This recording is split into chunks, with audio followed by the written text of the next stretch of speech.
Now we've got the engine back in the car, we can start reassembling all the other bits that we fabricated.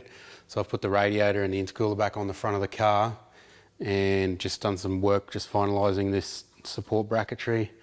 This here is to support the bonnet latch, so it's all pretty stiff now, otherwise the bonnet won't shut properly. So it's just a bit of folded aluminium with some dimple dies in it. I've holed out all this bracket here and we're going to dimple die them as well.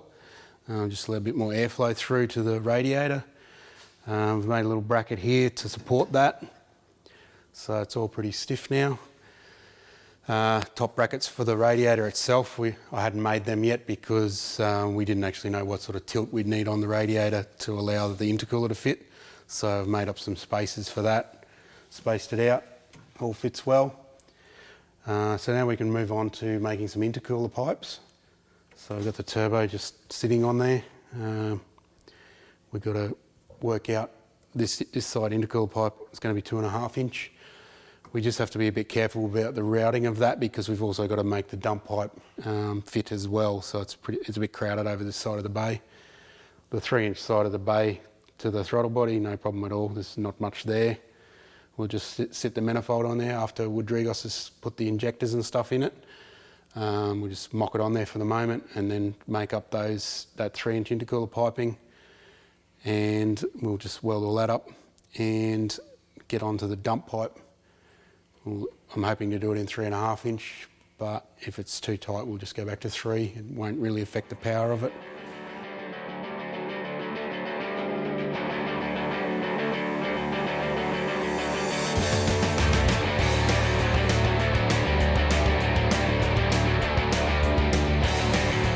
Al starts off by positioning and marking the compressor housing in the best location so the intercooler pipe clears everything.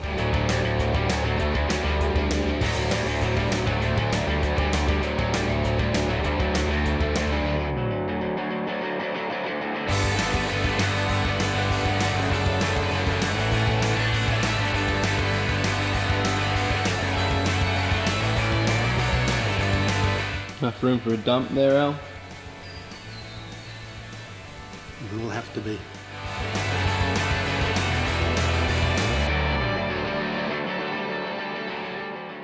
Before the inlet manifold goes on, just fitting some injectors to the rails. These are just a Subaru injector, originally from this motor. They then went into my VVTi motor and I'm upgrading so I no longer need them.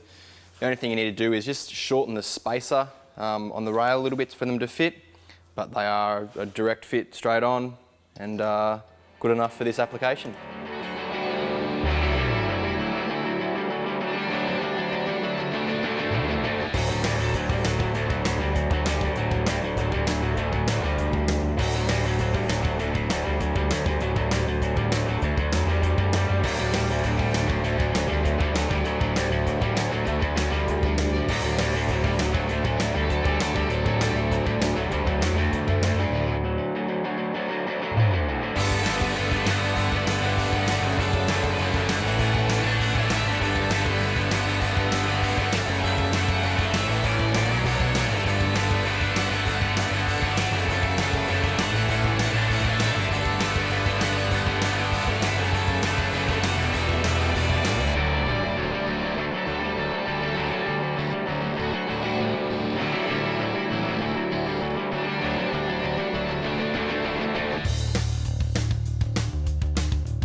With the intercooler piping tacked together and in place, it's time to get stuck into the intake pipe.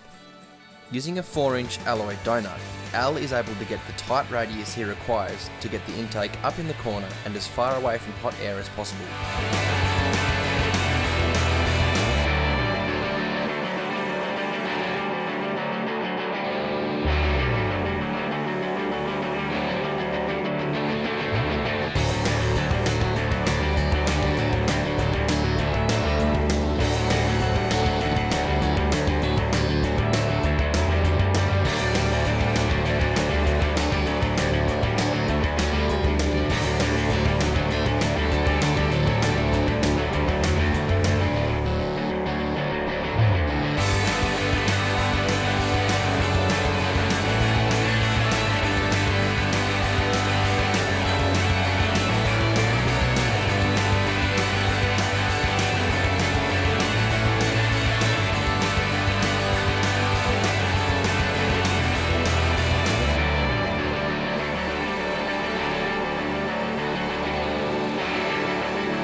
I got all the intake and intercooler pipes done.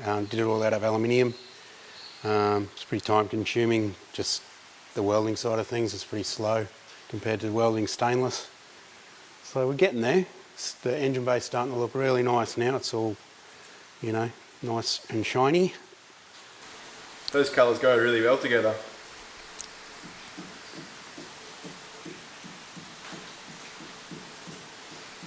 We're just about to start making the dump pipe now, so just got to make sure everything's in the right place and we're not going to cause ourselves problems or later on. So with the oil filter housing, there's about 4 different ones that I know of for the UZ engines. This is a Sora mid-sump type filter housing. The one that we've got on at the moment is a Celsius front sump, which matches this sump.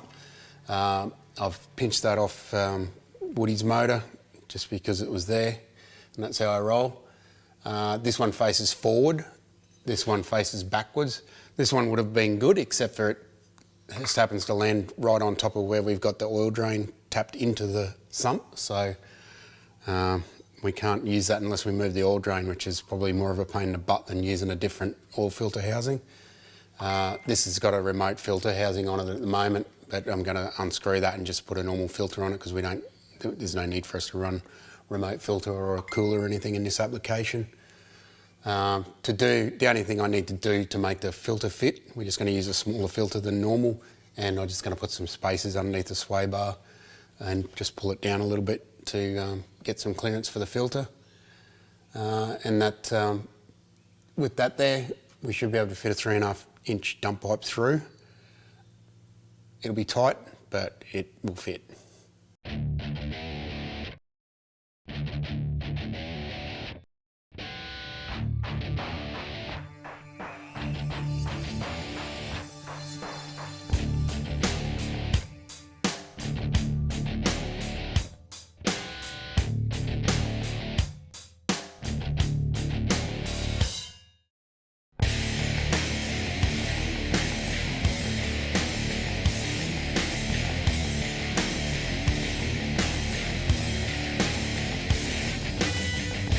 After tacking a few 3.5-inch mandrel bends into place and checking that they clear everything, it's back to the welding bench to TIG up all the joins.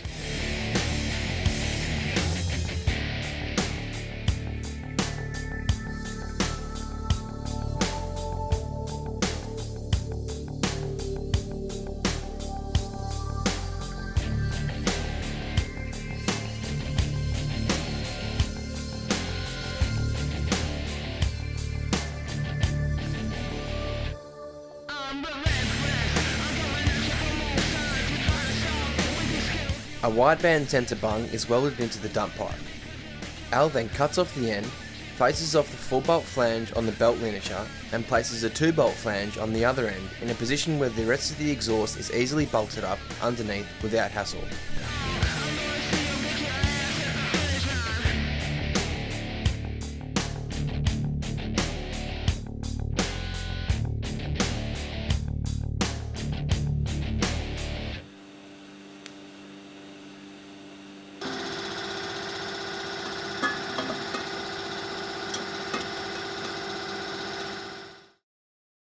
Next time on the SKID factory, Al calls in a friend to help with the wiring, and the turbo gets some cooling and lubrication lines made up.